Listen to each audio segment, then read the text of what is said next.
Зараз покажу вам, як перевірити на сайті судової влади, чи є відносно вас судові провадження. На сайті судової влади вибираєте стан розгляду справ.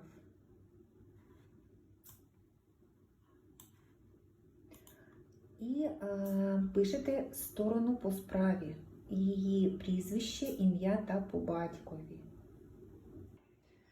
Підтверджуєте, що ви не робот.